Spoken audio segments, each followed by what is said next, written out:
Ian Brosnan from NASA Ames Research Center to close out our session. And I'll just say before, when Ian is done, don't stand up and rush out. We're going to give a couple instructions and actually try to take a group photograph while we have everybody here. So don't be Already shut the doors. Yeah. All right. Look, Scott, Ryan, thanks so much for the invitation to talk. And a big thanks to our Yale hosts. It's been very gracious and very seamless as we've moved between all these different rooms. Doors are locked, just open, so I appreciate it. So Scott mentioned, I'm Ian Brosnan, I'm from NASA Ames. My co-authors on this talk are Susan Villacruz, Chad Frost, and John Stock. Susan and John are both in USGS, and so I'm just going to chat a little bit about the work that we've done with them in the animal tracking space over the last 2 years. Use the clicker down. Okay, awesome. So my goal is really just to maybe lay out and explore some of the opportunities for us in this partnership between NASA, the other federal agencies, and academia. So I'll talk a little bit about what's happened since NIMBUS 3 and Monique that people have mentioned a couple of times, particularly the tags and sensors we've been developing. And then the third piece we haven't talked much about is some of the analysis and modeling opportunities that exist. But I need to do one important thing first. So Scott Rogerson, last time I saw him, was an instructor at the academy, my instructor specifically. And the last thing that Scott said to me was, make sure you keep your lab notebook. You don't know when it's going to be useful. So Scott, I don't know if you can hear me, but 23 years later, it turns out this lab notebook is a useful and gentle way to open a talk. And I will just say that was a spectacular class, and I have broken this lab notebook down. It's got a lot of stuff in there about meteorology and interaction with command and sea. So both Scott and I were close out at the time. So yeah, it's been great. Thanks, Scott. All right, how do we walk back? Anyone know the connection between meteorology and ecology and evolutionary biology? And just a quick hint, right? That middle book there is Darwin's Origin of Species and Voyage of the Beagle. All right, so the captain of the Beagle on that trip was Fitzroy, right? Robert Fitzroy, who later went and founded the meteorological office, or the Met Office in the UK, right? Did all his original forecasts to say fish was alive at sea. So there you go, walk back. So, timeline, right, we've mentioned a couple times the NASA work with NIMBUS 3, tagging Monique the Elf. We haven't talked about 1969, Cornelius Gallagher, who's in the House of Representatives, published a great paper in Computers and Automation in June that said, will the plight of Mo the Elf be the plight of the US citizen, right? Talking about privacy issues. Fast forward to 2007, the iPhone comes out, turns out humans will pay for the tags, the software, and the processing, right? Because we haven't yet convinced animals to do.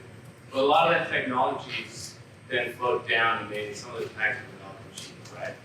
So in 2014, when the USGS had to move out of our Menlo Park campus and come from off the field, my colleague John Stock was one of the first to kind of recognize that we would have this enclave of both scientists on the federal side, but also NASA's extraordinary technological and engineering assets to bring to the table. So we started talking about what could we do together that would really start to move both of our interests forward. And one of the areas we settled on was animal tagging and tracking. And so Scott asked me to kind of talk a little bit about requirements. So we started thinking about tags, right? Something that was tailored to our specific species of interest, but most importantly, would be something we could get now using rapid engineering and prototyping. I was motivated by some questions, testing things like, do dimethyl sulfide gradients allow marine predators to have better foraging success? And then from a very massive perspective, how do we validate some of these retrieved properties from the ocean surface, like again, conservation of TMS? And then the third leg of that stool was what could we do on the analytical space? How could we push things forward computationally using the volume of NASA data and our high-performance computing capabilities? So here's the tags piece, right? So started with a very big question, right? How do we maximize the type and accuracy of data gained from the widest array of species, right? And the engineering team set up an engineering statement here. What was our minimal viable product, right? A low-cost, miniaturized wildlife GPS marking prototype with integrated environmental sensors, optimized for size, battery life, and strength. Right? I think a lot of probably very common to think differs and other tag programs we've worked on. took a very nonlinear approach, right? You've seen that spiral development workflow in a couple of other slides. And with several phases, right? Push down the size and capability of that tag. Ultimately settling on flipper tags as our target, right? So this is of particular interest to USGS. Very clear need for new technology, right? We're still using visual tags to put on the flippers.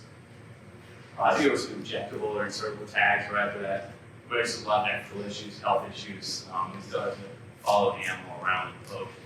So from the USGS perspective, immediate benefit to species recovery. Also a lot of interest in otters, right, from the California coast. And then the other piece for us is interesting, right, is that form factor is easily adaptable, right? If you put it on a flipper, you can also put it on your tag, right? You could reduce some of that weight in the casing and hopefully put it onto some sort of backpack flippers in the future.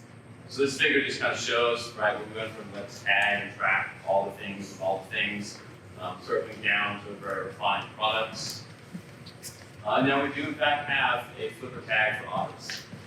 This is the GPS tracking, but it's also LoRa enabled, and that's how it transmits. So it's not intended to transmit to space, it's intended to the base station you see there. We've done a piece of this, right? Not only does the electronics and tag work, but the otters can't chew it off, right? So it's a key piece of the testing. So I think, and I've heard this a couple of times, where we sort of ended, right, is sort of funding wound down, we also ran into that pandemic.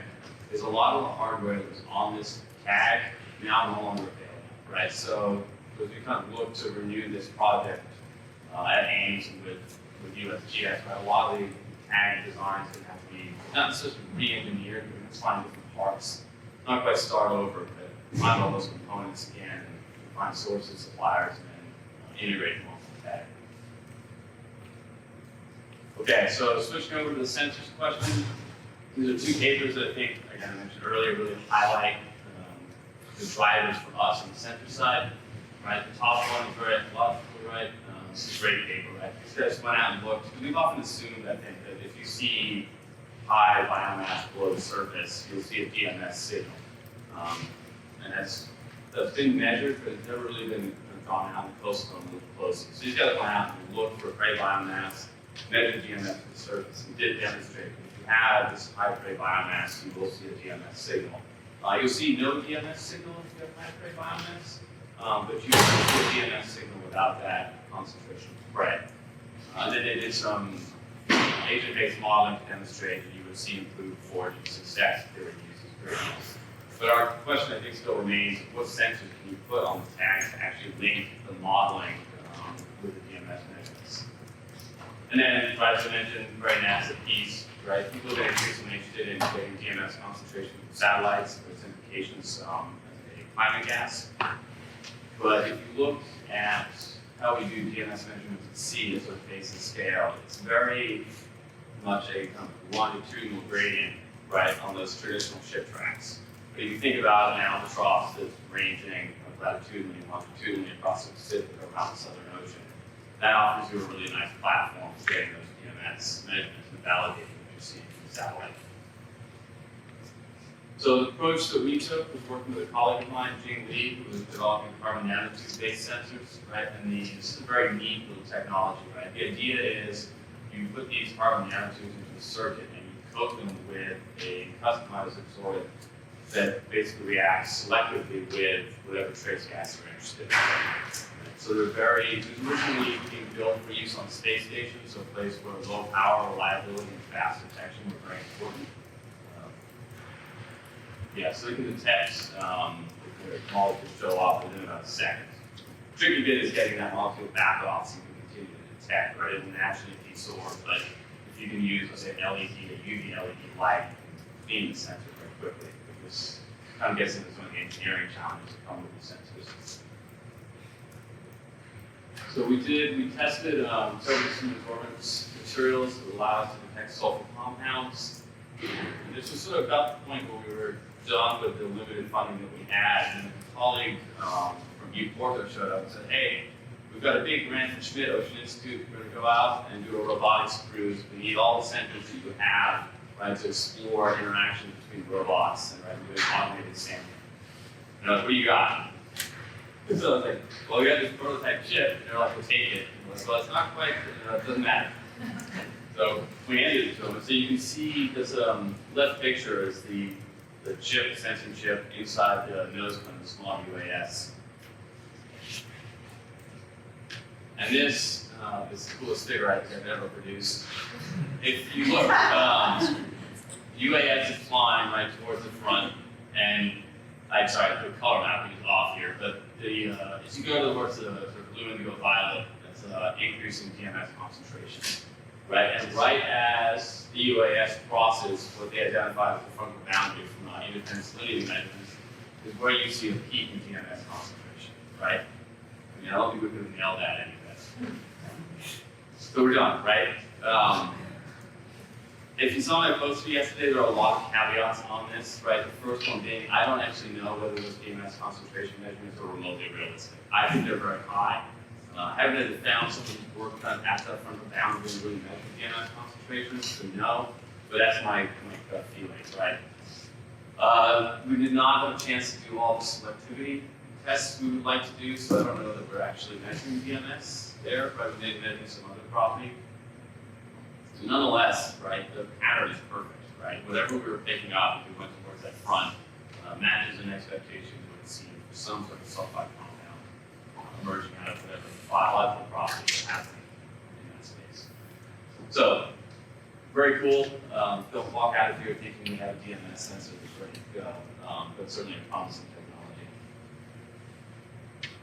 So, yeah, this just kind of lays out the types of things we still think we need to do. Pretty traditional, not least of which I think is working with as many different compounds as we can find to see if we can drive that selectivity and sensitivity sensing.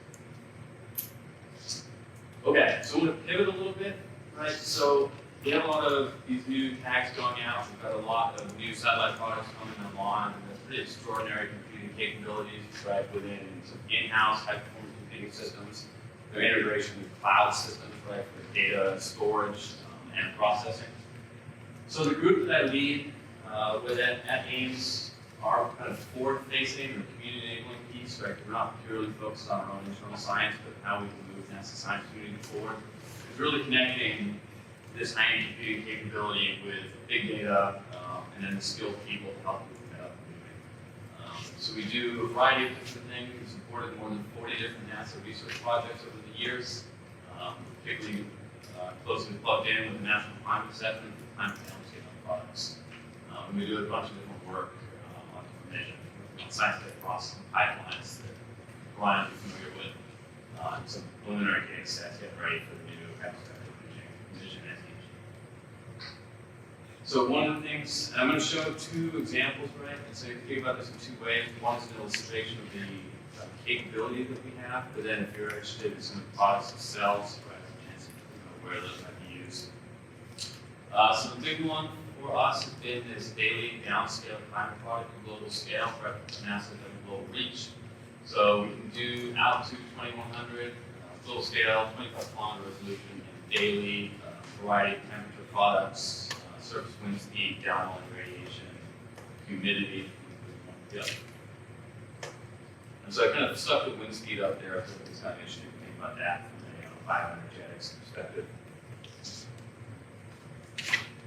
And that data set, by the way, is available on Amazon Web Services, Google Earth Engine, and through NASA's databases. So whatever computing platform you need, you can actually get in and access that data now. The other thing we do is we was talking about phenology and greenness. Some time ago, what we discovered or realized was that a lot of these operational weather satellites are using bands very similar to Moffett. They're not all identical, right? But they're very similar. And a lot of the products that people have been using from Moffett, or a lot of the research questions people have been asking from Moffett, are actually accessible with these geostationary operational satellites. And so one of the things that we've done is said, okay, we want to look at global scale, right? Because of geostationary, which is a fixed field of view.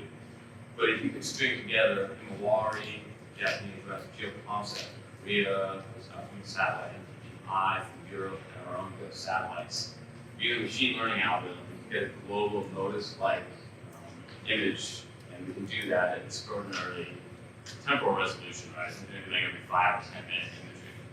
So we lose some of that spatial scale, right, that you get, the bright line spatial resolution, but if you're interested in sub-modus scale processes, and frankly sub-daily processes like flash floods, small storms, right, we can actually now access that data by those products too.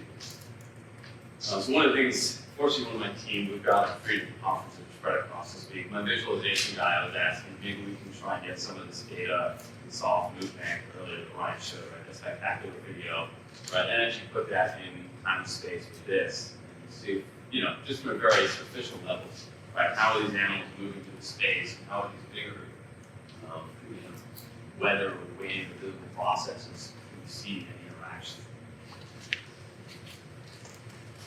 Okay, so I'm moving pretty quick, and we're a little short on time. These are just some concluding things I was thinking about on the flight. I would say the bottom 3 are ones we've kind of talked about quite a bit already.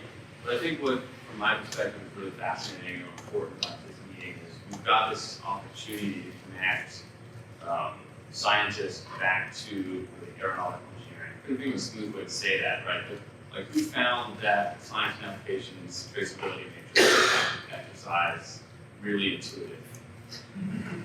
Right? It takes some time, some practice, right? And having scientists who can use that as an interface tool to talk to engineers to develop some of these exquisite systems is incredibly important, right? So I'm really actually excited that Brian was able to pull this effort together and actually start to train up that next generation of scientists to do the really cool science, but also to help us do the engineering pieces and put something cool either on orbit, right, or help build up a whole ecosystem around a single satellite mission to make it successful.